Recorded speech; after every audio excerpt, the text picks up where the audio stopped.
ये दास junior engineer civil Haryana में नौकरी करता था, इरिगेशन डिपार्टमेंट। जब से ये ज्ञान हुआ, एक नारी तड़प बनी और ये सोचा करता था कि भगवान ये सभी मेरे जैसे दुखी हैं, सभी परमात्मा के लिए भटक रहे हैं। कोई सालासर जाता है, कोई वैष्णो देवी, कोई अमरनाथ के इतनी भयंकर पहाड़ियों पर चढ़ जाता है, वहां मर भी जाते हैं बर्फीले तूफानों से, फिर भी जाते हैं, अगले दूसरे हिचकते नहीं। और ये ज्ञान यदि आपके बच्चों तक पहुंच जाए, भक्ति तो न करनी है तो यह अच्छी भक्ति करेंगे तो काम आओगे, तो डरे ढोरे। और कुछ फिर ये हुआ था कि असंग जन्म हो गया, हमने ये नौकरी करते हैं कि तो बालक पैदा करके न पालते पोसते, राजा भी बन दिए, परमात्मा का विधान बताता है, फिर गधे भी बन गए। तो ये सोचा था दास ने कि भगवान दया करे, उसका प्रचार करूं। जब तक आदेश नहीं था नाम का, तो भक्तों से मिलता था, अपने मित्रों से, रिश्तेदारों से, घर वालों से, सबको कहता कहवाता, और जो समझ जाता नाम दिलवाता था अपने पूज्य गुरुदेव जी से। फिर और मन में ये सोचा करता कि इस नौकरी ने छोड़ छाड़ के अपनी तो भक्ति करूं, इसमें तो सारा दिन सिर दर्द रहता है। लेकिन वो भी हमारी अपनी बालक वाली सोच थी। लेकिन परमात्मा का ज्ञान तो ये कहता है कि डेरे डंडे खुश रहो, खुश रे लेना मोक्ष, ध्रुव प्रहलाद भी पार हो गए, फिर गृहस्थी में के दोष। तो फिर दिल सा डटे था। फिर गुरुदेव ने आदेश दे दिया एक दिन के नाम दिया कर तू, आज से मेरा आशीर्वाद तेरे साथ होगा, विश्व में तेरे समान संत नहीं होगा। मैं उनके मुंह की तरफ देख रहा था।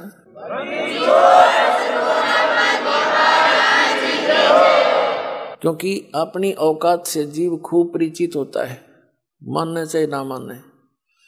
मुझे अपनी स्थिति का पता था कि जितना वजन इन्होंने दास पर रख दिया इस योग्य नहीं है। फिर भी मेर है उनकी, गुरु मेर करें तो कागज हंस बना दे। तो उन्होंने कहा तेरे साथ रहूंगा, चिंता मत करना।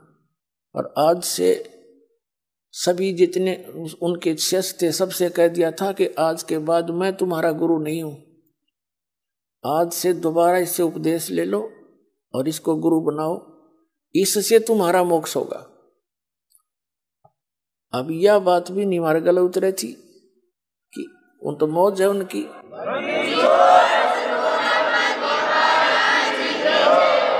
कहने का भाव यह था कि उन्होंने अपना वजन तार दिया।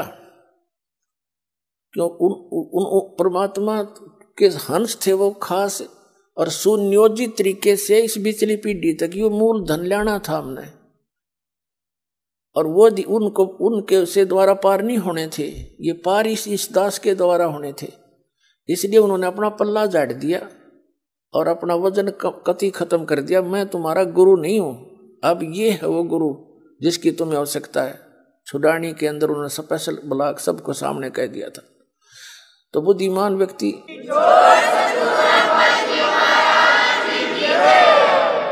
तो पहले तो यूं था भी चलो परमात्मा का भी दान है, भक्ति भी करेंगे, अपने बच्चा में भी रहेंगे।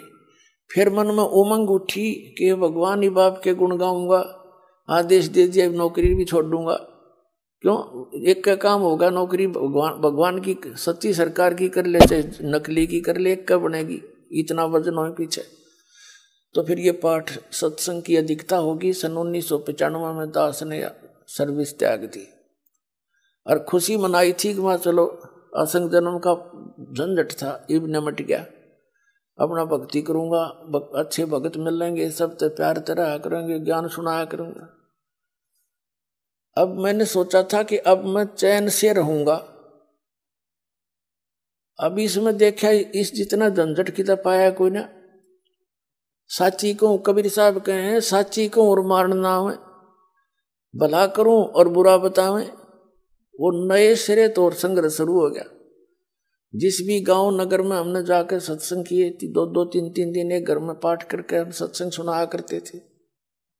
तो उस नगर के जो वो नकली संत 1-1, 2-2, 10-10, 20-20 सब गांव में बैठे हैं। उनको पता चले वो तो ब्रह्मा विष्णु महेश के बारे में ये कहता है, देवताओं की पूजा की भी मना करता है, ऐसा करता है। तो वो गांव गांव में शत्रु पैदा हो गए। हम नहीं उनको कुछ शत्रु मानते थे, लेकिन वो रोजी रोटी वाले हमें मानने लगे। तो यहां तक बात बढ़ती बढ़ती फिर आपने पता है क्रोथा कांड करा दिया इन दुष्ट लोगों ने। ये जनता के हितैषी नहीं, और जिन्होंने भी परमार्थ की चेष्टा की है ये सदा आगे अड़ते रहे।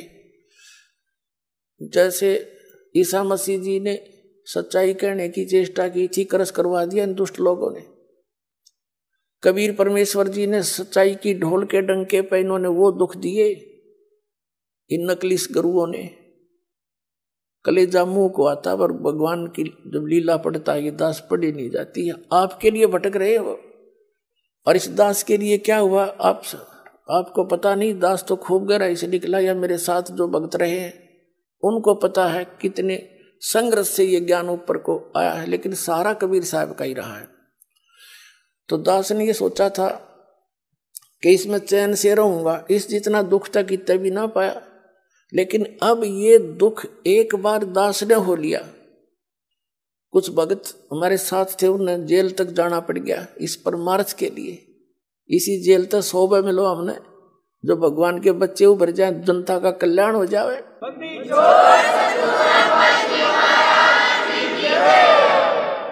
तो उस दिन से लेकर आज तक वो संघर्ष जारी है।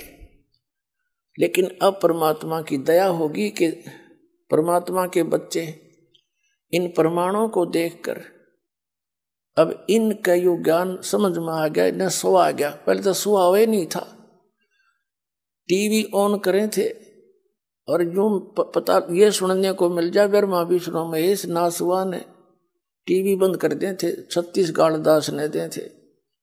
यो बकवाद करता है, ब्रह्मा विष्णु जी को भी नासवान बताता है, इनके माता पिता बताता है। मैं तो पढ़ कर सुनाता हूं, बताता नहीं। इनका इतिहास लिखा हुआ है, और वो तुम्हें पढ़ने को, आप जी को मिला नहीं पढ़ने को, आप समझ नहीं सके। दास तो समझ आ रहा है कि ये लिखा है इनके इतिहास में, तो अब मान गए ये।